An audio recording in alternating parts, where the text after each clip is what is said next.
مفتی سلطان کے بیانات کے لیے مفتی سلطان آفیشل کو سبسکرائب کریں۔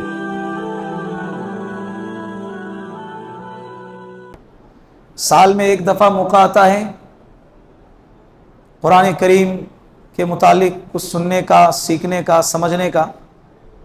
اس موقع کو غنیمت جان کر اس سے فائدہ اٹھائے۔ یہ والا جو عمل ہے نا، تراویح اور وتر کے بعد یہ والا تفسیر والا عمل، یہ اختیاری ہے، آپ لوگوں کے لیے اختیاری ہے، کوئی زور زبردستی نہیں۔ اگر کسی کو کوئی تقاضا ہے تو وہ اپنے تقاضے پورے کر سکتا ہے، ورنہ کیا ہوتا ہے، مولوی صاحب تفسیر بہت لمبی کھینچ رہے، ہم لمبی کھینچ رہے، آپ چلے جاؤ، کوئی مسئلہ نہیں ہے۔ ہر ایک کے اپنے اپنے تقاضے ہوتے ہیں، اس کے لیے کہہ رہا ہوں رمضان المبارک کے اندر۔ لیکن میں آپ لوگوں کو ترغیب دیتے رہوں گا، اللہ سال میں ایک مرتبہ موقع دیتا ہے۔ قرآن کریم یہ ہماری ہدایت کے لیے اللہ نے اتاری ہے، اس کتاب کو اللہ نے ہمارے ہدایت کے لیے اتارا ہے، لیکن اس میں کیا ہے ہم کو معلوم ہی نہیں ہوگا تو ہدایت کیسے پائیں گے، اس پر عمل کیسے کریں گے؟ ٹھیک ہے، قرآن کریم میں 30 پارے 114 صورتیں ہیں اللہ رب العزت نے نازل فرمائے، اور یہ قرآن کریم 23 سالہ عرصے کے اندر اترا ہے۔ کتنے سالہ؟ 23 سال کے عرصے میں وقفے وقفے سے جیسی ضرورت پڑتی رہی ویسا اللہ قرآن کو اتارتا رہا۔ اور قرآن کریم میں سب سے بڑی سورت جو ہے سورۃ البقرہ ہے، جو آج پڑھی گئی، وہ بھی آدھی ہو گئی، کل مکمل ہوگی۔ 2.5 پارے، تقریباً 2.5 پاری کی سورت ہے سورۃ البقرہ۔ اور قرآن کریم میں سب سے پہلی سورت سورۃ الفاتحہ ہے نازل ہونے کے اعتبار سے، ورنہ اس سے پہلے چند آیتیں نازل ہو گئی، 5 آیتیں اتری، 6 آیتیں اتری، لیکن ایک مکمل سورت نازل ہونے کے اعتبار سے سب سے پہلی سورت اگر کوئی ہے تو وہ کون سی ہے؟ سورۃ الفاتحہ ہے۔ اور جتنے اس مجمع میں بیٹھے ہیں، مجھے امید ہے بچے سے لے کر بوڑھے اور جوان سب کو یہ سورت یاد ہوں گی۔ ہم کو معلوم نہیں ہے یہ کتنا بڑا خزانہ ہے۔ یہ سورۃ الفاتحہ کا دوسرا نام سورۃ الشفا بھی ہے، سورۃ ام القرآن بھی ہے۔ سورۃ الشفا اس لیے کہ اللہ رب العزت نے سورۃ الفاتحہ میں شفا رکھی ہے۔ اگر کوئی گھر میں بچہ بیمار ہو گیا، گھر میں تم خود بیمار ہو گئے، تو اللہ کی ذات پر یقین رکھ کے ہمیں چاہیے کہ 3 مرتبہ سورۃ الفاتحہ کو پڑھ کر اپنے آپ پر یا بچے پر دم کر دے، پانی پہ دم کر کے پانی پلا دے، یا جو بیمار ہے اس مریض پر پلا دے، مریض کو پلا دے، یا مریض کو دم کر دے۔ کس کو یاد نہیں بتائے؟ اللہ نے اتنی بہترین صورت ہم کو عطا فرمائی ہے۔ حضرت ابو سعید خدری رضی اللہ عنہ ایک صحابی ہیں، بخاری شریف کی روایت ہے کہ ایک سفر میں جا رہے تھے، قافلہ تھا ان کا، ایک بستی پہ قیام ہوا، ایک بستی پہ کیا ہوا؟ قیام ہوا، ایک بستی پہ ٹھہر گئے۔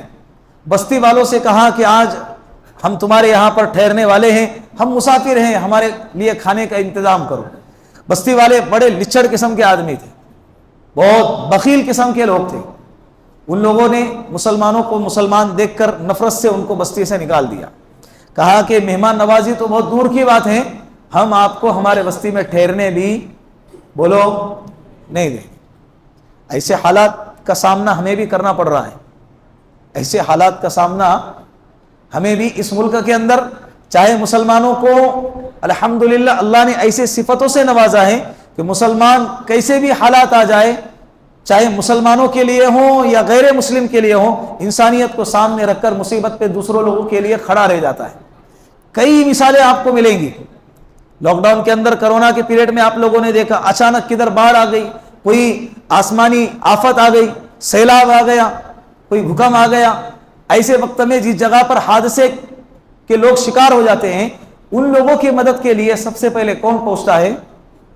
یہ صفت اللہ رب العزت نے ایمان والوں کے اندر رکھی ہے۔ تم چاہے کتنی بھی نفرت پھیلاتے رہو، ہم اپنا کام نہیں چھوڑیں گے، اس لیے کہ یہ تعلیم ہم کو اللہ کے رسول نے عطا فرمائی ہے۔ بات سمجھ میں آ رہی؟ حضرت ابو سعید خدری رضی اللہ عنہ اور ان کے قافلے کو بستی والوں نے نکال دیا۔ اللہ کا کرنا ایسا کہ اس بستی کے سردار کو سانپ نے یا بچھو نے ڈنک مار دیا، اس کا زہر پورے باڈی میں پھیل گیا۔ ان کے طبیبوں کو، ڈاکٹروں کو، حکیموں کو بلایا جا رہا ہے، اس کا علاج کر رہے ہیں، علاج پہ علاج ہو رہا ہے، لیکن فرق پڑ رہا، اثر نہیں ہو رہا ہے۔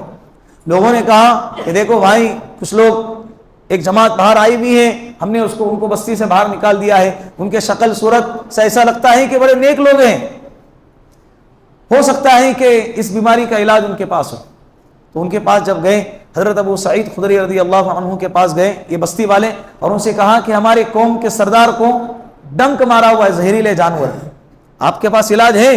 حضرت ابو سعید نے فرمایا کہ جی میرے پاس علاج ہے, لیکن میں علاج مفت میں نہیں کرتا, تم بڑے کم بخت لوگ ہیں, اس لیے کہ تم لوگوں نے ہم کو مہمان نوازی تو چھوڑو, ہم کو رہنے بھی نہیں دیا اور ہم کو نکال دیا.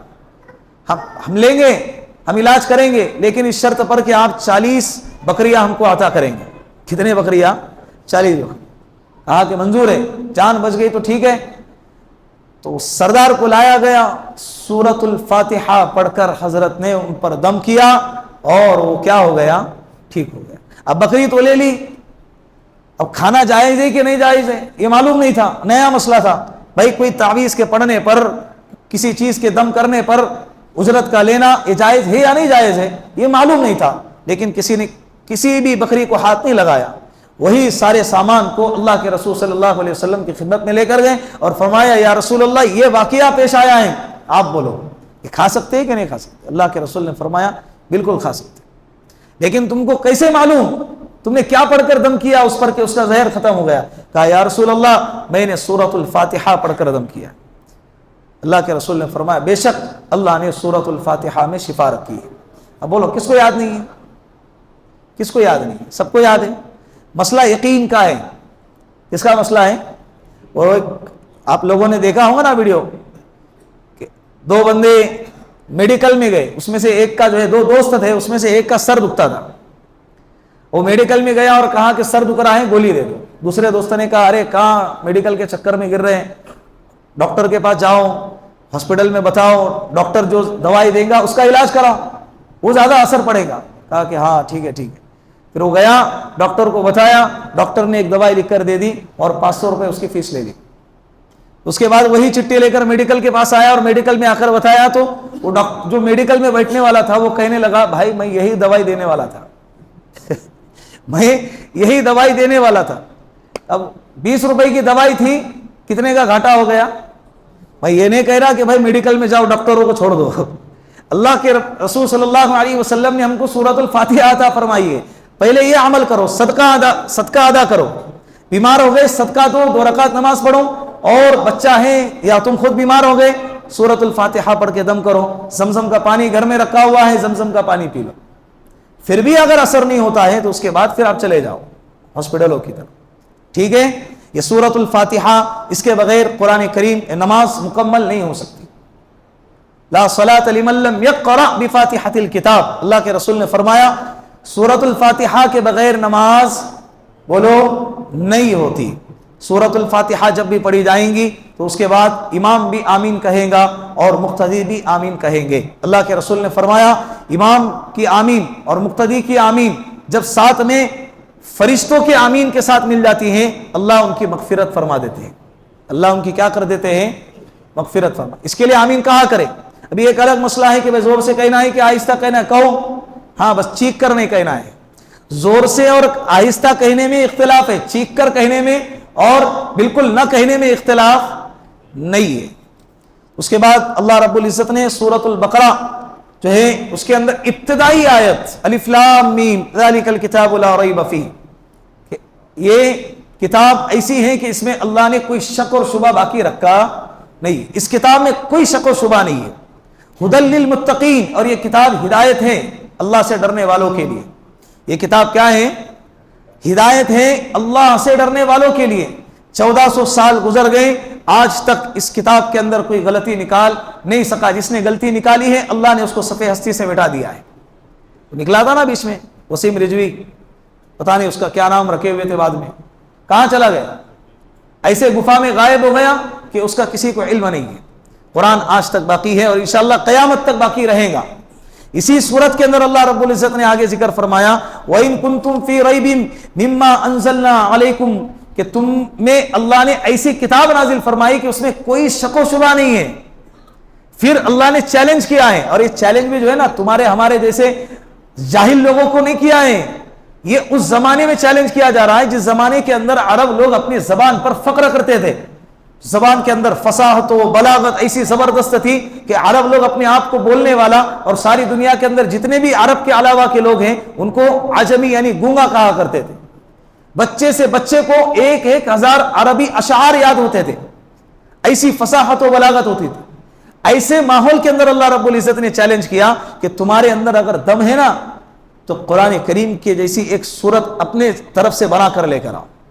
پھر اللہ نے اس چیلنج کو تھوڑا اور کم کر دیا، کہا کہ اتنا بڑا بوجھ تم برداشت نہیں کر سکتے، تم ایک سورت نہیں، ایک سورت کی ایک آیت لے کر آ جاؤ. پھر اللہ نے اور آسانی کر دی، کہا کہ تم ایک آیت بھی نہیں لا سکتے، تم ایک آیت کا ایک ٹکڑا لے کر آؤ. پھر اللہ نے کہا ارے ایک ٹکڑا کیا، فَإِن لَمْ تَفْعَلُوا وَلَن تَفْعَلُوا، تم ایسا کر نہیں سکتے اور ایسا ہرگز کر ہی نہیں سکتے. ایک تو چیلنج بھی کیا اور چیلنج کر کے ہماری اندر کی طاقت کو ظاہر کیا کہ تمہارے اندر وہ طاقت ہی نہیں ہے کہ تم قرآن کریم کے جیسی ایک سورت یا سورت کی ایک آیت یا آیت کا ایک ٹکڑا پیش کر سکتے. 1400 سال گزر گئے، اللہ کا شکر ادا کرتے ہم اس بات پر کہ اللہ نے دین اسلام کی ہم کو دولت عطا فرمائی ہے. 1400 سال گزر گئے، آج تک کوئی مائکا لال ایسا پیدا نہیں ہوا ہے اور نہ قیامت تک پیدا ہوگا جس نے قرآن کریم کے ٹکر کا کوئی کلام لے کر آیا ہو. قرآن کریم کے ٹکر کا بولو کوئی کلام لے کر آیا ہوں. ابھی پچھلے مہینے نیوز میں پیپر میں ایک واقعہ پڑھا میں نے، بمبئی کی، سعودی عرب، قطر، بحرین، ادھر ادھر کا واقعہ نہیں بیان کرنا، کہاں کا، بمبئی کی لڑکی ہے 32 سال میں قرآن کریم کے 32 دن میں قرآن کریم کے حافظہ بن گئی. کتنے دن میں؟ کتنے؟ 32 دن، 30 پارے ہیں، ایک دن میں ایک پارا یاد کرتی. کیا غضب کا حافظہ ہوگا. اور اللہ رب العزت کے قرآن کا یہ معجزہ ہے کہ اللہ نے اس کے سینے کو قرآن کے لیے محفوظ فرمایا. یہ قرآن ہی ہے، ورنہ کوئی اور کتاب ایسی ہو ہی نہیں سکتی کہ لفظ کو لفظ اور حرف بحرف کیا ہو جائے، کسی کو یاد ہو جائے اور زندگی بھر کے لیے یاد رہ جائے. یہ ممکن ہی نہیں ہے سوائے قرآن کریم کی. تو یہ قرآن اتنی عظیم کتاب اللہ نے ہم کو عطا فرمائی ہے، اس کی قدر کرو. یہ رمضان المبارک کا مہینہ، یہ ماہ رمضان بھی اسے کہتے ہیں اور ماہ قرآن بھی کہتے ہیں. کیا کہتے ہیں؟ ماہ قرآن. آگے اسی پارے میں اسی سورت کے اندر اللہ رب العزت نے ایک آیت نازل فرمائی، ام کنتم شہداء اذ حضر یعقوب الموت اذ قال لبنیہ ما تعبدون من بعدی قالوا نعبد الہک و الہ آبائک ابراہیم و اسماعیل و اسحاق الہ واحدا ونحن له مسلمون. حضرت یعقوب علیہ السلام جو ہے نا جلیل القدر نبی ہے، ان کا انتقال ہونے لگا، آخری وقت چل رہا ہے، انتقال ہونے لگا. جب ہمارے گھر کے کسی بوڑھے کا انتقال ہوتا ہے، سکرات کی عالم ہوتی ہے، تو گھر والے آس پاس بیٹھتے ہیں نا، سرانے، کوئی دائیں طرف کوئی بائیں طرف. حضرت یعقوب علیہ السلام نے بھی اپنے بچوں کو جمع کیا، ادھر آؤ، سوال کیا. کیا سوال ہو رہا ہے آخری وقت میں اپنی اولاد سے؟ او میرے بچوں، ما تعبدون من بعدی، تم میرے بعد کس کی عبادت کرو گے؟ یہ کون ہے معلوم ہے؟ حضرت یعقوب علیہ السلام یہ نبی ہے، ان کا بیٹا بھی نبی ہے حضرت یوسف علیہ السلام، ان کے ابا بھی نبی ہیں حضرت اسحاق علیہ السلام، ان کے چاچا بھی نبی ہیں حضرت اسماعیل علیہ السلام، ان کے دادا بھی نبی ہیں حضرت ابراہیم علیہ السلام. یہ خود نبی، ان کا بیٹا نبی، ان کے ابا نبی، ان کے ابا کے ابا بھی نبی. اتنا عظیم سلسلہ، اتنا عظیم جو ہے شجرہ ہے ان کا. اس کے باوجود مرنے سے پہلے ان کے دل میں کیا ڈر ستایا جا رہا کہ اے میرے اولادو ما تعبدون من بعدی، میرے بعد تم کس کی عبادت؟ یہ جو وصیت کر رہے اور یہ جو سوال کر رہے ہیں نا، یہ کون سے علاقے میں؟ مصر. حضرت یعقوب علیہ السلام کا انتقال مصر میں ہوا. مصر کے اندر جو ماحول تھا یہ بت پرستی اور شرک کا ماحول زیادہ تھا. میجورٹی جو تھی نا، اکثریت جو تھی طبقہ، یہ مشرکانہ طبقہ زیادہ تھا. سورج کی پوجا کر رہے، چاند کی پوجا کر رہے، ستاروں کی پوجا کر رہے، اور اسی طرح گائے کو مقدس مان رہے، اور اسی طرح جانوروں کی پوجا کر رہے، پتھروں کی پوجا کر رہے. یہ مشرکین کا طبقہ یہ زیادہ تھا، میجورٹی والا طبقہ تھا. اور توحید پرست جو طبقہ تھا، ایمان والا جو طبقہ تھا، یہ بہت اقلیت میں تھا، تھوڑا تھا، مینورٹی میں تھا. حضرت یعقوب علیہ السلام کے دل میں ایک چیز ستانے لگی کہ کہیں ایسا نہ ہو کہ زمانے گزرتے کے ساتھ یہ میجورٹی جو مینورٹی ہے ان کے اوپر غالب آ جائیں، اور جو توحید پرست طبقہ جو اقلیت میں ہے یہ کیا ہو جائے، دوبارہ شرک کرنے میں لگ جائے اور یہ اپنے ایمان سے ہاتھ دھو بیٹھے. یہ ڈر ان کو ستایا جا رہا تھا، اس ڈر کے خاطر انہوں نے اپنے بچوں کو بلایا اور ایک سوال کیا، ما تعبدون من بعدی، او میرے بچوں میرے بعد تم کس کی عبادت کرو؟ اولاد بھی نبی کی تھی، انہوں نے کیا جواب دیا کہ ہم الہک و الہ آبائک ابراہیم و اسماعیل و اسحاق الہ واحدہ، ہم آپ کے معبود کی، آپ کے ابا ابراہیم، آپ کے دادا حضرت ابراہیم علیہ السلام، آپ کے ابا اسحاق علیہ السلام، آپ کے چاچا اسماعیل علیہ السلام کے رب کی جو الہ واحدہ، جو ایک خدا ہے، تنہا اکیلا، وحدہ لا شریک لہ ہے، ہم اس کی عبادت کریں گے، وَنَحْنُ لَهُ مُسْلِمُونَ، اور ہم کیا ہیں؟ مسلمان ہیں۔ حضرت ابراہیم علیہ السلام ہمارے نبی سے 4000 سال پہلے پیدا ہو گئے، کتنے؟ 4000 سال پہلے، ہمارے نبی کو جا کے 1400 سال ہو گئے، وہ 4 اور یہ 14 کتنے سال ہو گئے؟ 5500 سال ہو گئے۔ لوگ کہتے ہیں کہ اسلام 1400 سال پہلے کا پرانا مذہب ہے، بھائی اسلام 1400 سال پہلے کا نہیں، میں تو کہتا ہوں حضرت ابراہیم علیہ السلام کے تو یہاں تذکرہ ہے، انسانیت کی ابتدا جہاں سے ہوئی ہے وہ حضرت آدم علیہ السلام، جہاں سے انسانیت نکلی ہے، قرآن کریم میں اللہ نے جا بجا ذکر فرمایا ہے، اسی صورت کے اندر بھی ہے، آگے سورۃ النساء کے اندر بھی ہے، یا ایھا الناس اعبدوا ربکم الذی خلقکم من نفس واحدہ، اے لوگو اس رب سے ڈرو جس رب نے تم کو ایک جان سے پیدا فرمایا۔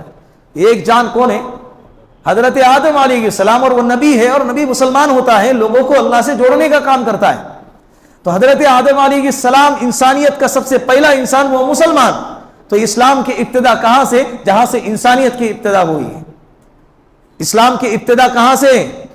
بولو، جہاں سے انسانیت کی ابتدا ہوئی، اور الحمدللہ ہم اسی مذہب سے تعلق رکھتے ہیں۔ تو یعقوب علیہ السلام نے جب کہا تو بیٹوں نے جواب دیا کہ ہم اسی معبود کی عبادت کریں گے جس کی آپ عبادت کرتے ہیں، اور ایک رب کی عبادت کریں گے۔ تو انشاءاللہ اس مجمع میں جتنے لوگ بیٹھے ہیں ہمیں بھی چاہیے کہ ہمارے اولاد کے تعلق سے ہمیں فکر مند رہنا چاہیے۔ ہم جس ماحول میں رہ رہے، یہاں کا ماحول بھی میجورٹی جو ہے نا مشرکین کی ہے۔ کس کی ہے؟ مشرکین کی ہے، بت پرست لوگوں کی میجورٹی ہے۔ کہیں ایسا نہ ہو کہ ہم دنیا سے چلے جائیں اور ماحول میں بہ کر، ماحول سے متاثر ہو کر ہماری اولادیں کیا ہو جائے؟ اسلام سے پھر جائے۔ اللہ ہماری حفاظت فرمائے۔ آئے دن کثرت کے ساتھ ارتداد کے واقعات ہمارے سامنے پیش آتے آ رہے نا، اس کی وجہ کیا ہے؟ ہم نے ہمارے بچوں کو دین سے دور رکھا ہے، ہم نے ہمارے بچوں کو دین سے کوڑا رکھا ہے، دین کے بارے میں معلوم ہی نہیں ہے۔ 8 گھنٹے کالجوں میں بھیجتے ہیں لیکن دین کے بارے میں ان کے پاس وقت ہی نہیں۔ اللہ ہم سب کی حفاظت فرمائے، اور یہ جو باتیں بیان کی گئی ہیں اللہ اس کو عمل کر کر دوسروں تک پہنچانے کی توفیق عطا فرمائے۔ زندہ رہے تو انشاءاللہ آگے کی تفسیر گزشتہ کل بیان کی جائیں گی۔ وآخر دعوانا ان الحمد للہ رب العالمین۔